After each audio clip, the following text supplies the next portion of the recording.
Good morning. My name is Joe. My pronouns are he and him, and it is good to be with you this morning. I have missed your smiling faces.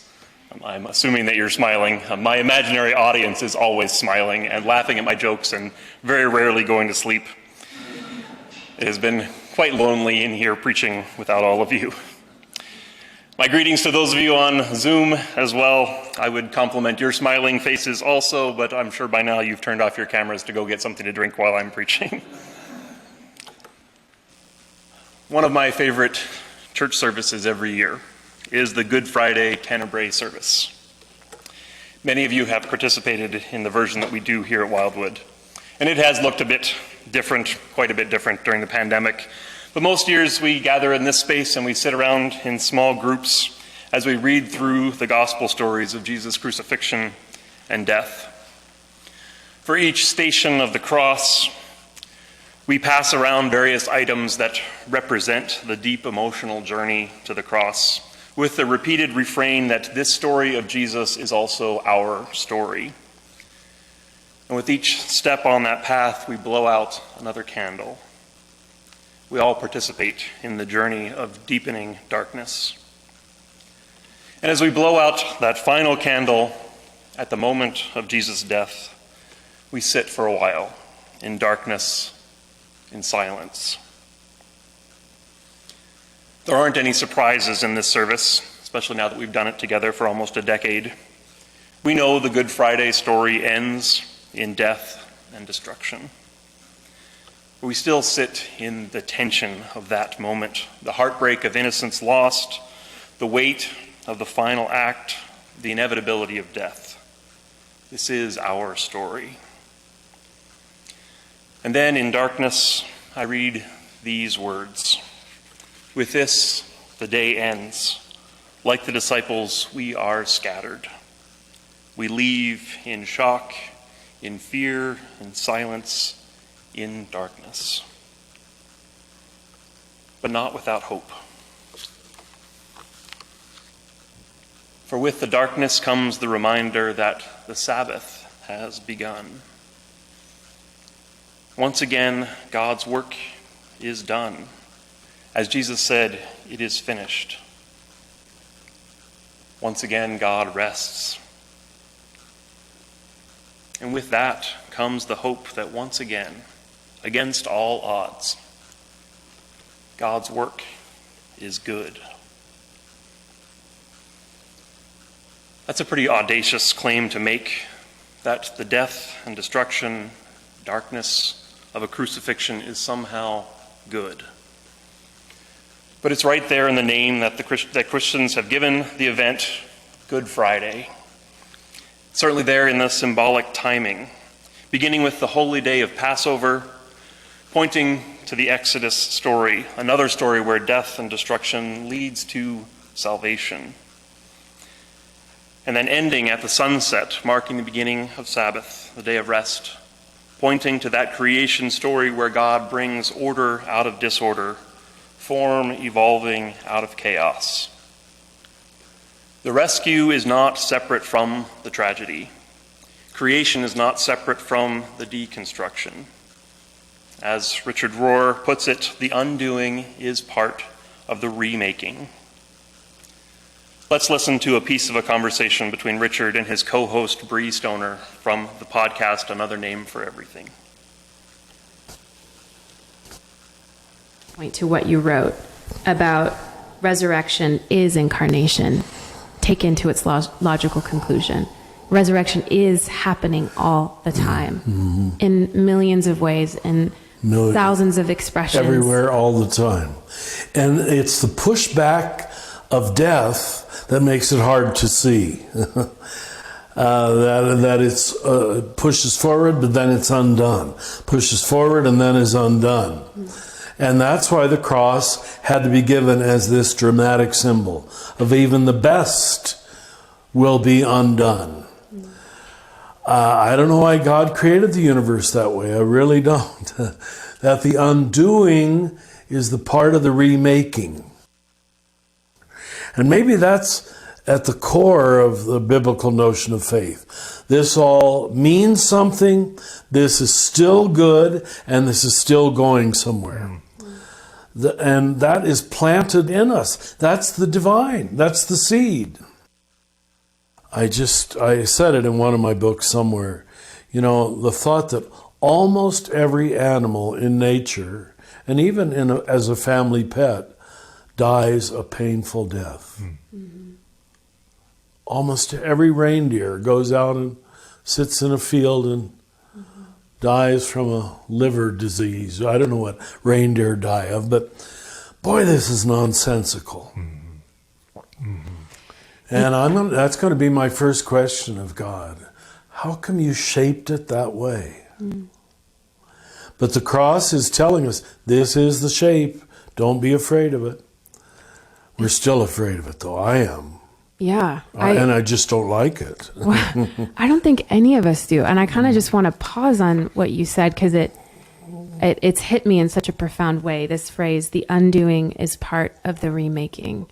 The undoing is part of the remaking. And what a profound summary that is. It is. Of the relationship of the hope between Jesus and Christ. That it's like somehow in the outpouring of his life of violent death, because of his threat to the empire, which for most of the disciples, most of the people watching, would be this feeling of absolute loss.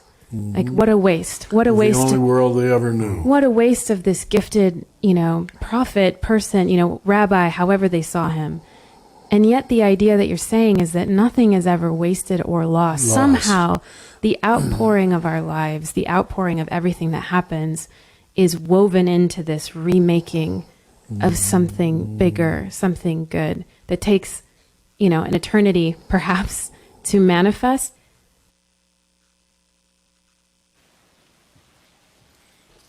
Did you get all of that?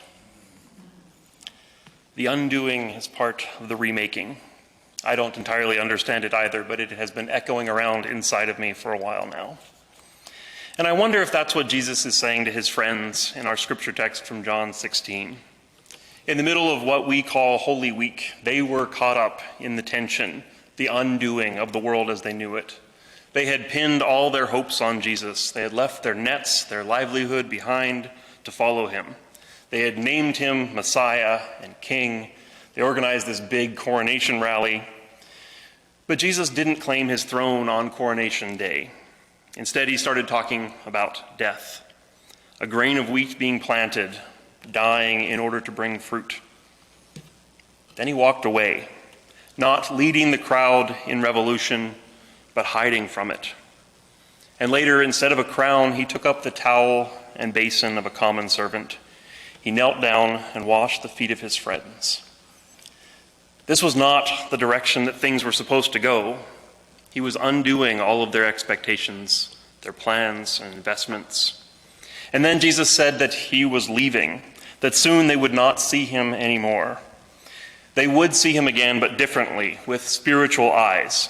I will give you the Greek wordplay lesson some other time if you're interested. He's saying there's more undoing, dead ahead. The truth of the matter is, you'll weep and mourn, but the cosmos will rejoice. You'll grieve for a time, but your grief will turn to joy. Can you see it? This is bad for you. It's going to hurt. You will weep and mourn.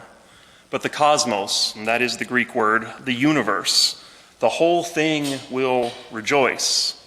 You are in pain, but through your pain there is something bigger going on, something joyful even. You will grieve. You will be in pain, but your pain will become joy. Your experience of undoing is part of the remaking of the cosmos. It's like when a woman is in labor, or so I've heard. You gotta love the confidence with which Jesus, the single male, invokes this most intimately feminine experience of suffering. When a woman is in labor, she cries out because her time has come. When she has borne her baby, she no longer remembers her pain because of her joy that a child has been born into the world. Or something like that. I've been around just enough to know that the pain does not magically melt away in a loving haze of baby powder and tiny socks. Pregnancy and labor, keeping a newborn alive, are indeed an undoing of sorts. There is a high cost to bringing new life into the world. But that undoing is part of the remaking, and somehow we name that good. At least we keep on doing it, generation after generation. The undoing is part of the remaking. And by the ancient wisdom of the Bible, this is good. Nothing is ever wasted or lost. Somehow the outpouring of our lives, the outpouring of everything that happens, is woven into this remaking of something bigger, something good that takes an eternity, perhaps, to manifest. I want to believe that. I choose to believe that. It is good news, for sure. Maybe that is the good news. But here's the thing. Believing it, choosing to trust and hope in it, doesn't relieve us from having to go through it. Choosing to find a purpose in the pain can help us to bear it, especially looking backwards. After the fact, meaning and purpose and belonging can transform pain into something better, something that we might with time name as healing, restoration, even peace. But it doesn't take away the hurt. It doesn't make the pain constructive. It doesn't balance the equation. The gospel is not a cure for suffering. Many of you know that truth more deeply than I can imagine. And so we find these accounts of Jesus, 1 minute speaking with total confidence about the pains of labor being turned to joy, then a few hours later, being overcome with tears in the garden. Father God, take this cup from me. And we hear wise Friar Richard Rohr giving his studied conclusion that the undoing is part of the remaking, and immediately following that up with, I don't understand it, I'm afraid of it, I don't like it. I question God, how come you shaped it that way? It's like the end of my favorite movie, Forrest Gump. Mama always said dying was a part of life. Sure wish it wasn't. Sure wish it wasn't. That is lament. Not a cure for suffering, not fixing it or minimizing it or avoiding our pain, but a space, a container in which to hold it. Once more from Richard Rohr. And as you well know, I've always seen the cross as the holding, not the resolving. The very gesture of two nailed hands is, I'm here with it, and then the women standing at the foot of the cross, not wailing, not trying to protest, at least in the accounts we have, just standing there holding. It's a learning of the meaning comes from the holding itself, the time experience itself.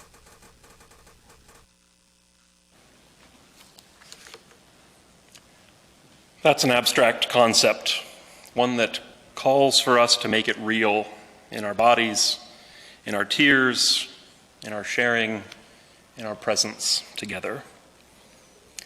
We have missed that. We've missed so many of these opportunities in the past 18 months. We've had to find new ways to lament.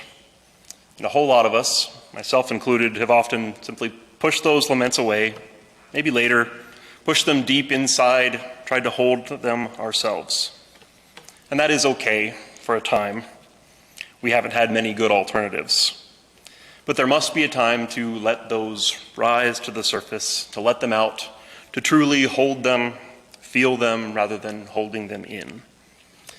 Today's ritual of candle lighting is a step into that space of holding our laments together. We will have the opportunity to name some of our losses and invite others to hold them alongside us. And this is good.